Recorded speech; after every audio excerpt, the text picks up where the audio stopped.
그리스도의 평강이 오늘도 여러분과 함께 하시기를 기원합니다.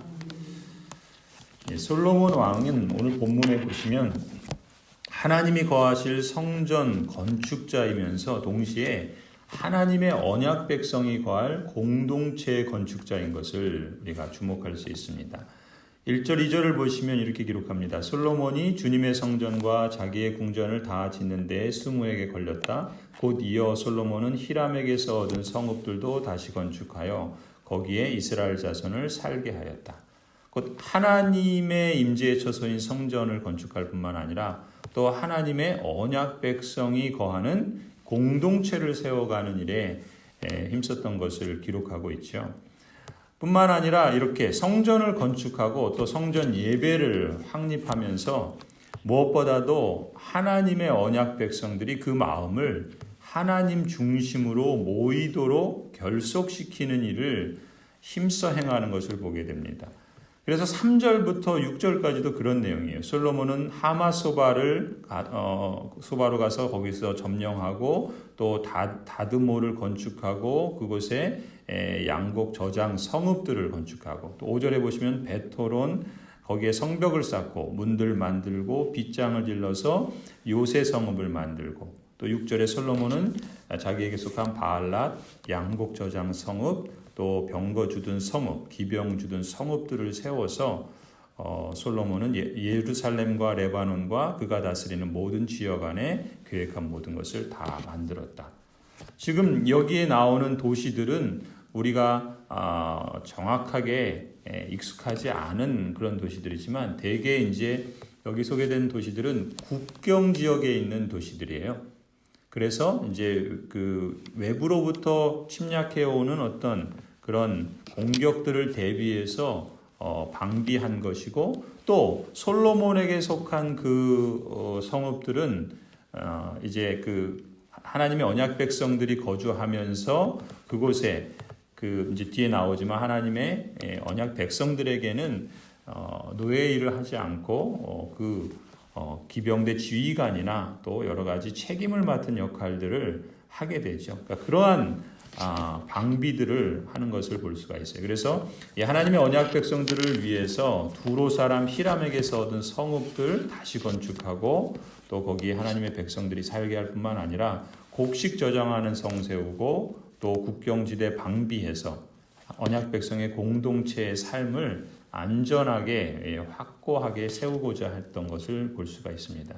그래서 솔로몬 왕은 이처럼 그러니까 외부에 대해서는 그 영토를 든든하게 방어할 그러한 성들을 세우고 또 경제적으로는 그러니까 그 무역로가 있는데 이제 이 이스라엘 자체가 이게 북쪽과 남쪽으로 연결되는 중요한 위치거든요. 우리나라가 그렇잖아요. 그래서 이 반도나 아니면은 이제 이렇게 중요한 지역적인 요충지들이 아무래도 이제 주변 나라들의 공격을 많이 받는데 또 상대적으로 보면은 그게 무역에 있어서는 되게 유리한 거죠. 솔로몬은 그러한 무역로들을 확보하고 나라를 경제적으로 부강하게 세우기 위한 그런 노력들을 이제 오늘 본문에서 확인할 수가 있는 거예요.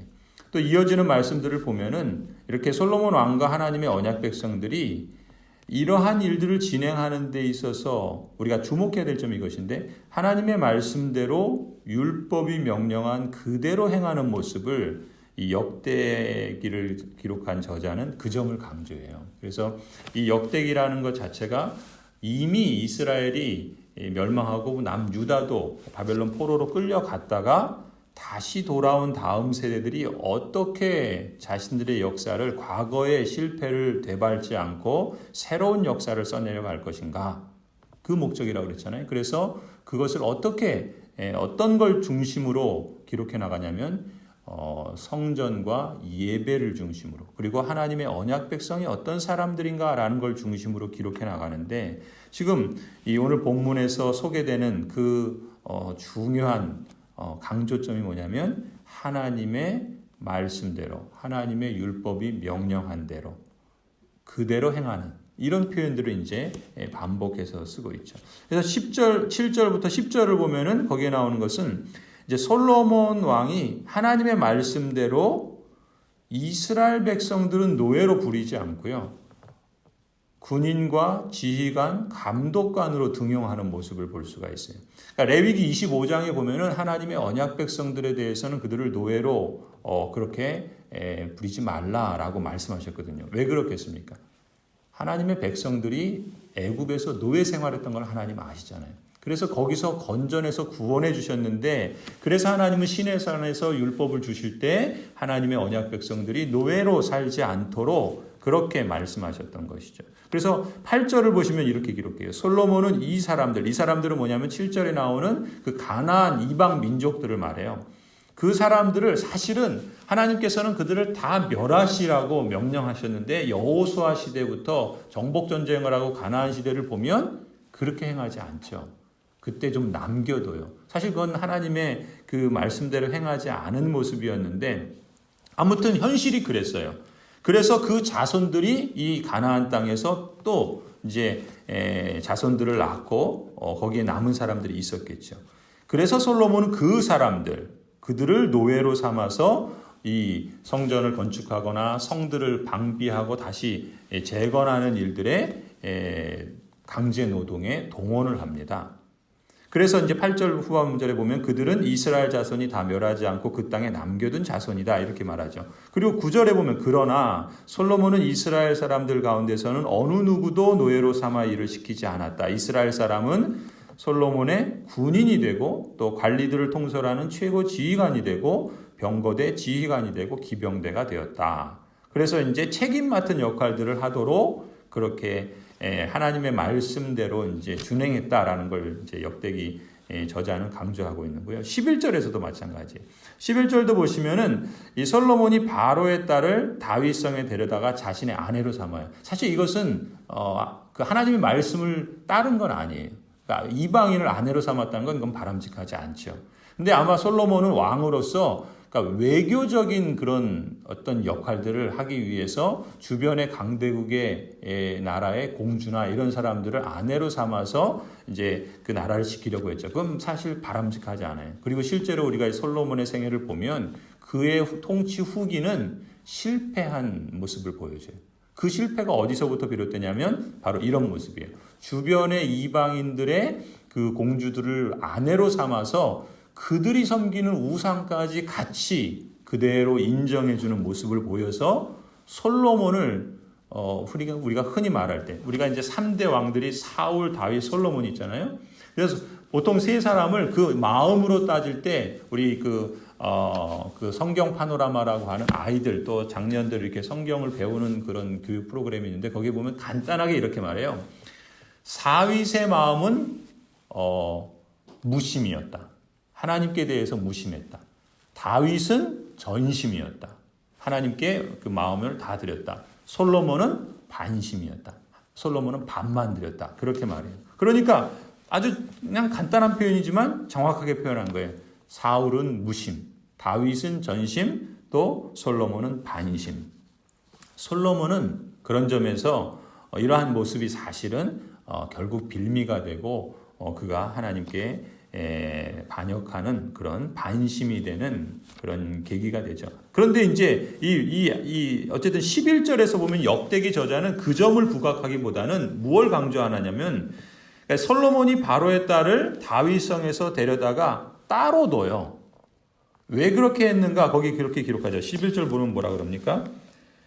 거기 보면은 솔로몬은 이스라엘 왕 다윗의 궁은 주님의 언약궤를 모신 거룩한 곳이기 때문에 이방인이 거기에 살아서는 안 된다 생각해서 거기에 살지 않도록 했던 거예요.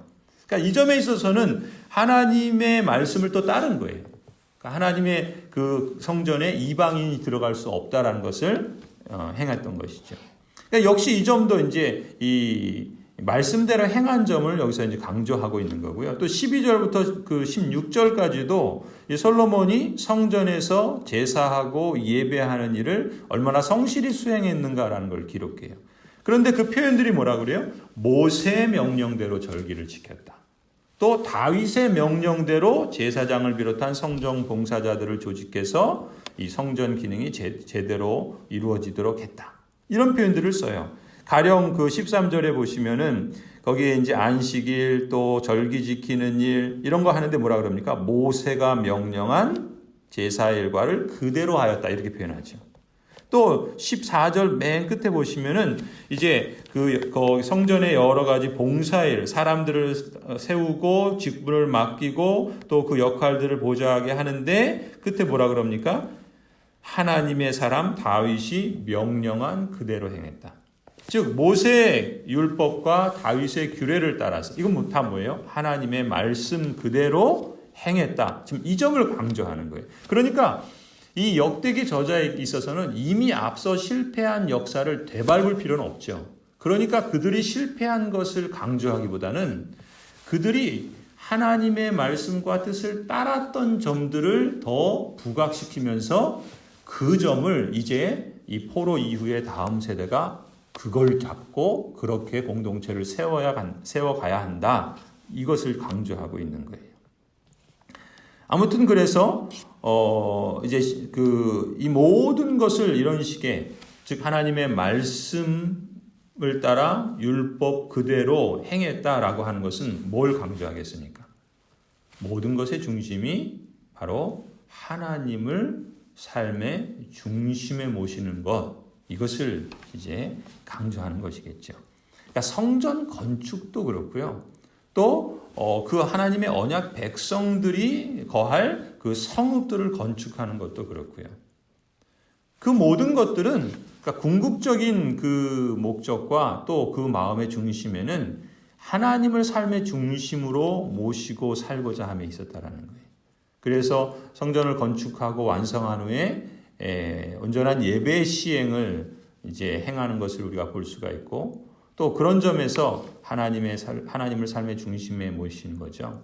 그러니까 우리는 이제 이 솔로몬이 지은 성전, 예루살렘 성전이 얼마나 웅장하고 화려했는가, 실제로 그렇게 졌어요. 근데 거기에 그 집중하게 되면 정작 그 보아야 할 것들을 놓쳐버린단 말이죠. 사실 웅장하고 화려한 것보다 더 중요한 게 뭐겠습니까? 오늘 본문이 강조하는 거예요.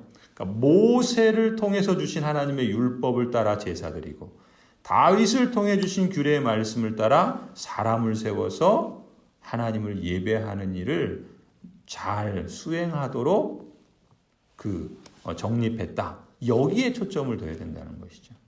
그러지 않으면 솔로몬이 다 잘한 건 아니거든요. 앞서 말씀드린 거죠. 그러니까 다 잘한 것이 아닌데 못한 걸 쫓아갈 수가 있다는 거예요. 그러지는 말아야 되잖아요. 그러니까 지금도 오늘 우리도 마찬가지입니다. 하나님의 언약 백성이잖아요. 우리가 하나님의 언약 백성으로서 또 우리 교회 공동체가 하나님의 언약 백성으로서 우리가 추구해야 될 핵심은 뭐겠습니까? 말씀대로 하나님을 예배하려고 힘쓰는 거예요. 그래서 우리가 행하는 일들을 자꾸 돌아보는 거죠. 우리가 하나님의 말씀대로 예배하고 있는가? 우리의 마음이, 우리의 자세가, 우리의 삶이 하나님을 그렇게 예배하고 있는가? 또 거룩한 성전이 뭡니까? 우리 자신이 거룩한 성전이잖아요. 그렇다면 우리 자신이 또 그 언약 백성의 공동체인 즉 거룩한 성전으로서 예수 그리스도께서 왜 교회가 내 몸이다라고 말씀하셨겠습니까? 이게 바로 예수 그리스도를 머리로 한 즉 그리스도께서 우리와 임재하게 계시고 우리는 거기에 연결되어 있어서 하나님의 거룩한 성전으로서 우리가 그 머리 대신 하나님을 섬기고 또 그 머리 대신 하나님을 중심으로 우리의 삶을 거기에 연결시켜서 살아가도록 그걸 놓치지 않도록 힘써 살아야 할 것을 말씀하시는 것이죠. 그러니까 우리도 하나님을 섬기고 하나님의 언약 백성인 우리의 공동체를 세우고자 하는 선한 동기로 주님의 인도를 구할 때 하나님의 선한 능력이 우리와 함께 해주실 줄 믿습니다. 그것은 이 구약에서나 또 신약의 초대교회에서나 지금 우리 시대에 있어서 하나님의 언약 백성인 우리들에게도 공통된 하나님의 원리라 믿습니다. 그러니까 우리가 이를 위해서 기도하고 또 하나님의 뜻과 다스림을 구해야 되겠죠. 그러할 때 하나님께서는 우리에게 그 말씀하신 대로 우리의 그 필요를 따라서 또 지혜와 물질과 열정을 넉넉히 채워주실 줄 믿습니다. 그러니까 소요리 문답 제1문이 말하는 것처럼 왜 이렇게 하나님의 말씀대로 하나님의 규례대로 또 하나님을 중심으로 하는 삶이 중요한가? 왜 그렇습니까? 그것이 하나님을 영화롭게 하고 하나님을 중심으로 모시고 또 하나님을 온전히 예배하고 하나님의 언약 백성답게 하나님의 사명을 이루어가는 것이 그것이 우리에게 부담과 짐으로 주어지는 것이 아니라 하나님을 영화롭게 하는 삶 가운데 그 안에서 우리가 하나님을 기뻐하도록 하나님께서 우리에게 주신 그 분복을 누리며 살아가도록 하시기 위함인 거죠. 그러니까 그런 점들을 우리가 잊지 않는다면 우리가 이 땅을 살아가면서 개인으로서 거룩한 성전이 또 공동체로서 거룩한 성전의 공동체인 교회가 하나님을 섬기고 또 하나님을 중심으로 한 삶을 세워가는 데 있어서 지난 이 과거의 역사의 전철을 되밟지 않고 우리에게 이 역대기 저자가 하듯이 새로운 역사를 또 하나님이 동행하시는 그러한 복된 역사를 써내려 갈 줄로 믿습니다. 우리와 또 우리 교회 위에 또 그래서 우리 다음 세대에게까지도 이러한 소원과 기도가 하나님의 성실하시고 또 선하신 능력 가운데 열매 맺기를 간절히 소원합니다.